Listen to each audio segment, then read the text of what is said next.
ये sir radius.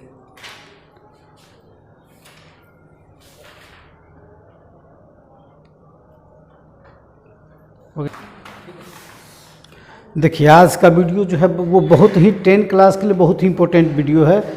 इसमें हम जो 20 क्वेश्चन लिखा गया है, 20 क्वेश्चन का एक सेट बनाया है और इस 20 क्वेश्चन के बारे में हम जो है इसका फुल डिस्कस करेंगे। आप एक नज़र हम सबको पहले पढ़ लेते हैं कि प्रकाश की चाल वायु और निर्वात में कितनी होती है।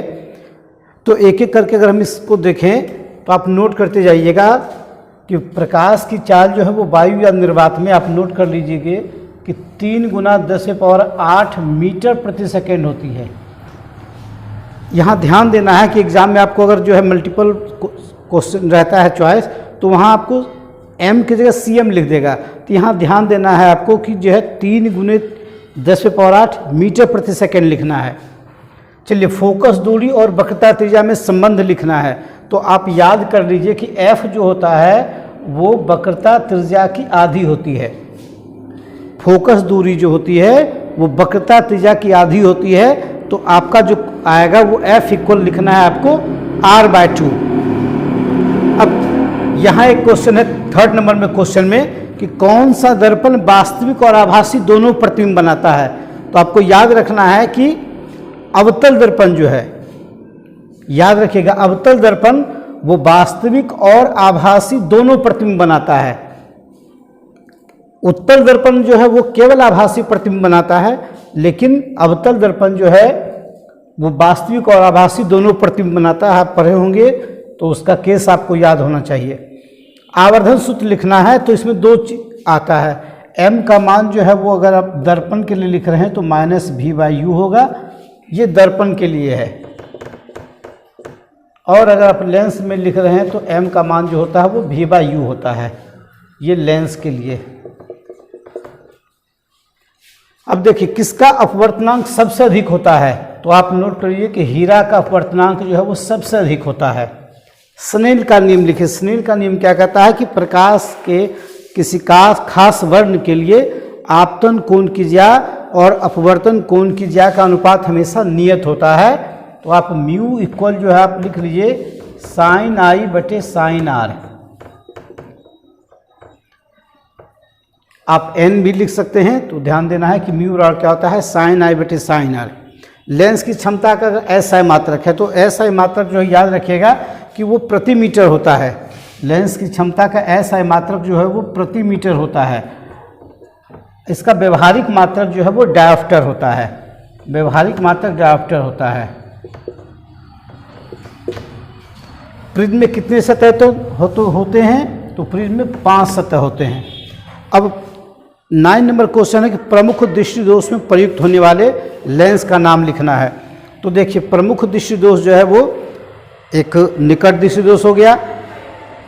तो निकट दृष्टि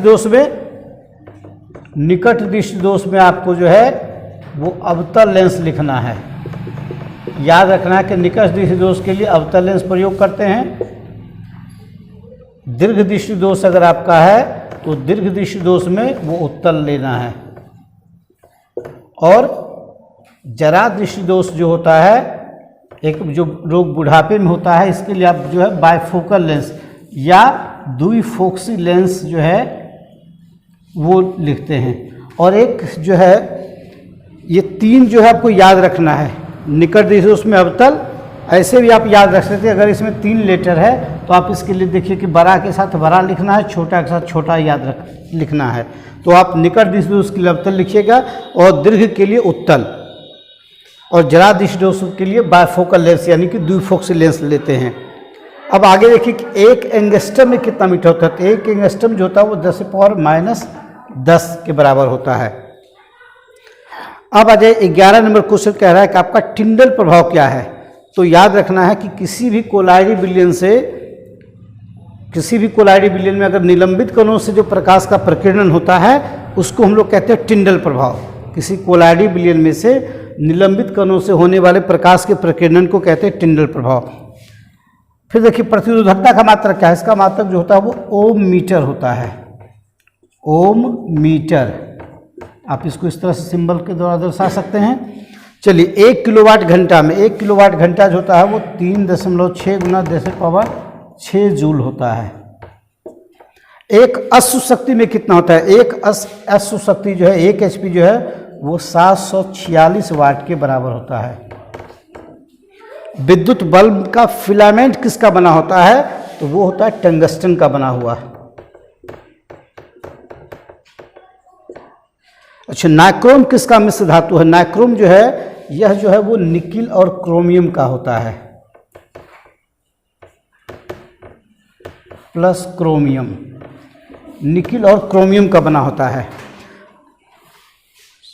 ये क्वेश्चन रिपीट हो गया। चलिए देखिए, अब एक क्वेश्चन है कि यांत्रिक ऊर्जा को विद्युत ऊर्जा में कौन बदलता है? तो यांत्रिक ऊर्जा को विद्युत ऊर्जा में बदलने का काम जो है वो जनित्र करता है, जिसको कि आप डायनमो कहिए या जनित्र लिख सकते हैं। डायनमो या जनित्र आप कहिए। अच्छा, फिर है पवनों का देश किसे कहा जाता है? तो ये डेनमार्क को जो है वो पवनों का देश कहा जाता है। और सौर ऊर्जा का स्रोत क्या है? तो सौर ऊर्जा में जो होता है वो नाभिकीय संलयन की क्रिया होती है। तो नाभिकीय संलयन के कारण जो है उससे निरंतर ऊर्जा निकलती रहती है। तो ये आप जो है बहुत ही इम्पोर्टेंट है, इसको आप याद रखिए।